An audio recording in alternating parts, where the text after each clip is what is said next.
Dobrodošli na odru, glasbeni platformi, ki podpira kvalitetne glasbenike. Za nami je prva sezona serije Platforma Oder, ki smo jo zastavili kot varen pristan za kakovostne javne nastope večinoma neopaženih, a odličnih glasbenih izvajalcev.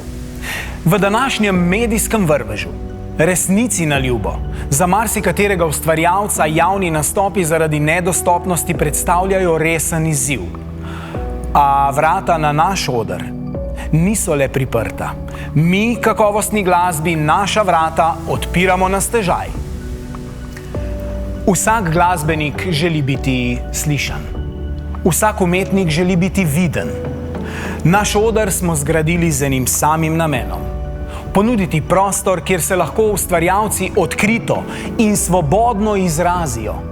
Tako z glasbo, kakor tudi z besedo.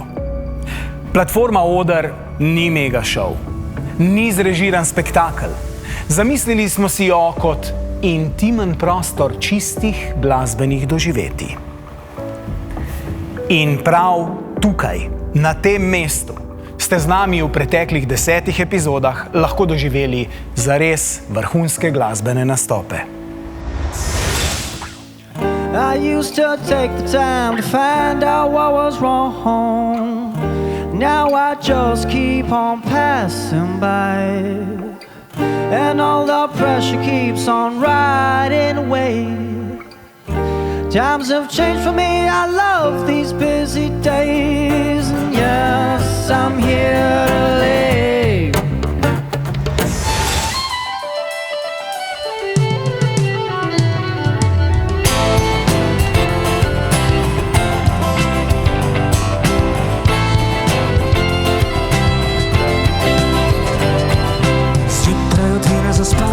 Prebudim se v nov dan, glava težka, trudne noge, komaj se spravim sobo. Jaz sem tu, kot resnica med ljudmi. Ja, jaz sem tu, še ko misliš, da me ni. Spomni se kdaj name, spomni tej stvari. Vzemi me, pusti čas v čas, naj se zgodi, tako kot sva se ti in jaz.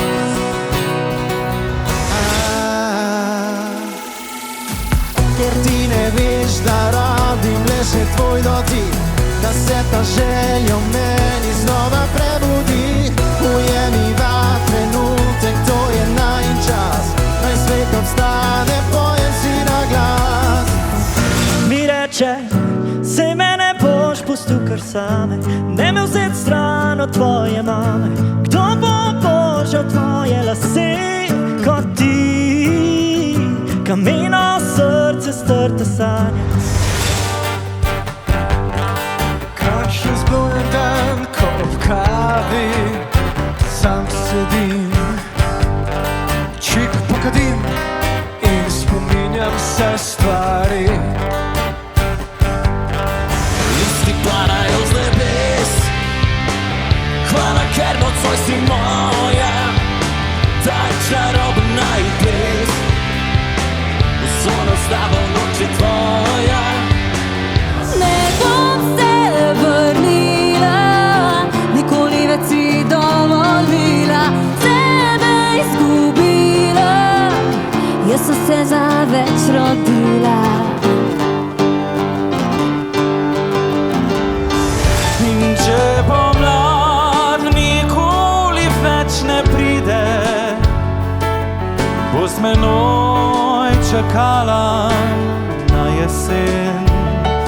Ker zmrzal ubije vse spomine, jaz pa rad zavedno tu bi te imel. Naš oder pa ni bil zgolj arena za glasbene presežke. Zastavljen je bil tudi kot prostor iskrenega dialoga. V vsako epizodo smo namreč povabili tudi legende, velikane glasbenega sveta, ki so z nami surovo, pristno in popolnoma brez filtrov delili neprecenljivo zakladnico svojih življenjskih in ustvarjalnih izkušenj. Gostujoči velikani na našem odru niso bili sodniki, bili so sogovorci. Odpirali smo zelo raznolike teme in razkrivali najbolj intimna razmišljanja. Bilo je nepozabno in neprecenljivo. Tile mladiči ne vejo, da ko se začneš ukvarjati z muziko, podpišeš pogodbo s hudičem. Ampak to je on hudiček, ta dober hudiček, ker ne moreš se ga znebiti. To je hujš kot heroin. Ja, brez tega ne znamo živeti. Ko si glasbenik, te adrenalin žene. Ne? Ko ljudje pridejo, če se zabavajo, te adrenalin totalno ne fila in do konca nastopa ga všmev, pa tudi če pol dol padeš. Če lahko živiš in uživaš v tem, kar rad počneš, ti ni treba nikoli delati. V prvi meri moraš imeti pa to tokrat, ker če nimaš rad tega, pozabija. Tako da moraš imeti res 150% rad glasbo. Meni je všeč, da se te emocije ponavadi kar prenašajo.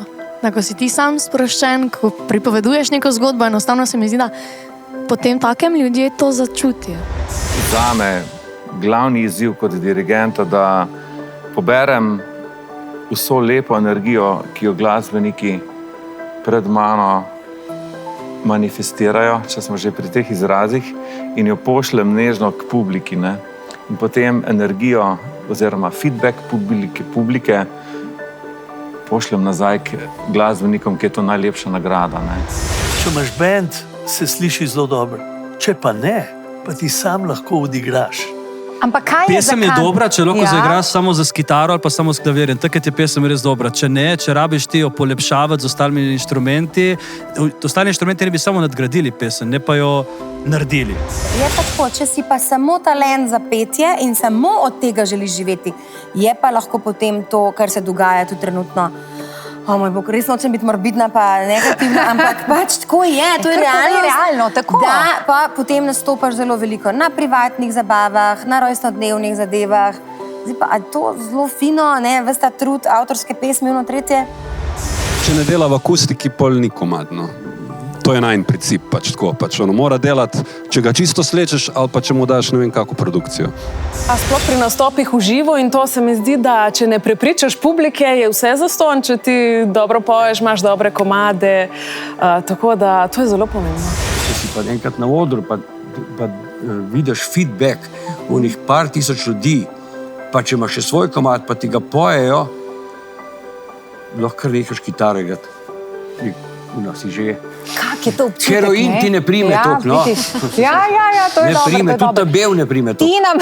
Ti nam poveš iz prve roke, tudi dober občutek, ne? Jaz poznam en izraz. To je orgazmično. Na našem odru pri izražanju nikoli nismo postavljali omejitev. Naš cilj je vzpostaviti pristen dialog med glasbeniki in javnostjo ter razgrniti tančico skrivnosti, ki zastira ozadje ustvarjanja. Prepogosto namreč ob spremljanju velikih glasbenih imen pozabljamo, da so tako oni, kakor tudi mi sami v prvi vrsti ljudje, da imamo vsi svoja čustva in da so prav glasbeniki pogosto tisti, ki našo čustvenost razumejo bolje od nas samih. Ko smo žalostni, poiščemo pesem, ki z nami joče ali pa nas odreši. Ko smo veseli, nas primerna pesem ponese še višje. Verjetno se marsikdo niti ne zaveda, da nas glasba spremlja na vsakem koraku. Je eden najmočnejših stimulansov naše duše in ravno to tisti pravi glasbeni ustvarjalci presneto dobro razumejo, zato znajo vedno znova zaigrati na prave strune. Jaz nimam zdaj pričakovanj, da bom zdaj z naslednjim komadom naredil hit, delč od tega. Pač delati je treba in kaj, če se prime vse, če ne delamo jih tako naprej. Ampak potem sem ugotovil, da moraš napisati 50 komadov, ki so za Andrek, potem se pa pojavi en stavek ali kitica, ki pa je na nekem nivoju. Pri 70. komadu je pa lahko že skoraj cel komad dober, no? Ampak hočem reči dober. Se je on tudi dober, ampak je običajen. Čim boljš imeti hit, čim kasneje. Recimo, jaz se spomnim našega primera, mi smo prvi hit, ki smo ga imeli, je bil Ne bom ti lagal, ampak to po 5 letih dela. Se pravi, ko je ta komad prišel ven, to je še danes hit. Na začetku moraš en kup sranja napisati, če lahko se tako izrazim, in en kup, da se naučiš, kaj je dobro, kaj ni dobro. Filter dobiš, tako bom rekel, nek filter, da prefiltriraš, kaj je za publiko, kaj ne bi bilo za publiko in kaj je boljš, da ostane v predalu.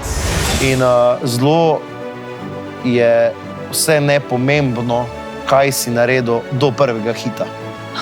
Ko narediš prvi hit, je čisto vseeno, kaj si delal prej, čisto nepomembno in za ljudi čisto brez veze. Zdaj si ti tu in od zdaj naprej kažeš naprej in to se ti, če imaš že res srečo, zgodi enkrat v življenju, ne? Ampak ciljamo, da bi se še kdaj ponovilo in ko priješ do enega tega orenk komada, ki je bolj težko sam sebe presežiti oziroma ta uspeh. Glasba je na področju kreativnih in tehničnih procesov v preteklih desetletjih doživljala velike spremembe. Z razvojem računalniških programov in vedno širšo ponudbo cenovno dostopne opreme je glasbeno ustvarjanje v zadnjih 3 dekadah postalo dostopno vedno širšim množicam. V zadnjih letih se je pojavila umetna inteligenca, ki je postala bližnji sodelavec marsikateremu glasbeniku. Predstavlja umetna inteligenca razkroj človeškega kreativnega procesa ali ravno obratno? Je pravo ustvarjanje glasbe v smislu instrumentalnega, surovega, analognega izvajanja v zatonu zaradi digitalnega ustvarjanja? Mi sicer trdimo, da to absolutno ne drži in da je sprejemanje in implementacija novih tehnologij logična in nujna, če želi človek živeti in ustvarjati v koraku s časom. A pogledi so zelo različni.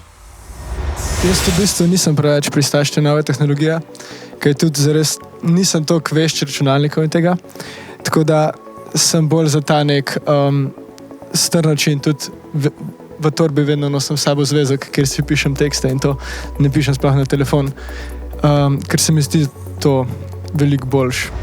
Moram reči, da kar obvladam digitalno in zdi se mi, da vedno bolj, ko obvladam digitalno, vedno bolj si želim analognega. Čisto iskreno.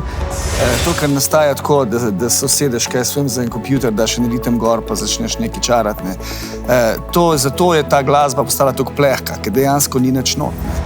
Kot samo orodje, da si z nečim pomagaš, da ti spet odpre neko kreativo, ne vidim nič slabega v tem, ne pa kot izhodišče, da ti bo naredilo nek tvoj izdelek. Včasih so rabili možakarji 10-metrske mize, zdaj pač obstaja domači studij, kjer lahko, tako kot Primož in Gašper in jaz in še mnogi drugi, pridemo do zelo lepega izdelka. Ne? V studiu si ustvarjal z veliko ljudmi, bilo je nekega brainstormanja, bilo je nekega ustvarjalnega dan. Danes večina stvari nastane za enim laptopom, prostori so majhni, vsak ima svoj nek domač studio Klamfa in lahko so dobri izdelki. Jaz se strinjam, tudi jaz veliko stvari naredim tako, ampak želja, jaz kadarkoli lahko izkoristim, pač najamem studio, rečem muzičarjem, gremo. Jaz bi umetno inteligenco mogoče uporabil pri raznih efektih, pri songwritingu, pri aranžiranju, zlasti pri prvi točki nastajanja komada, tam pa absolutno ne.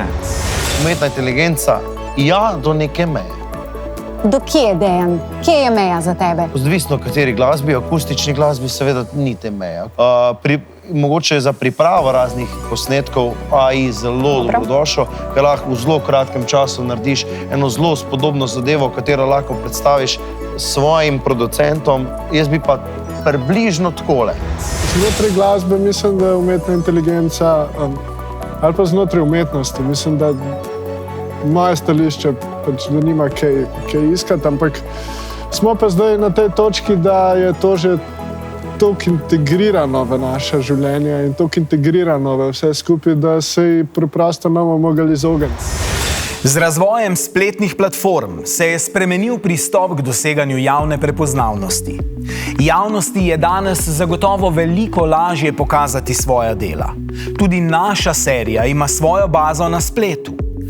Kako na to temo gledajo glasbeniki?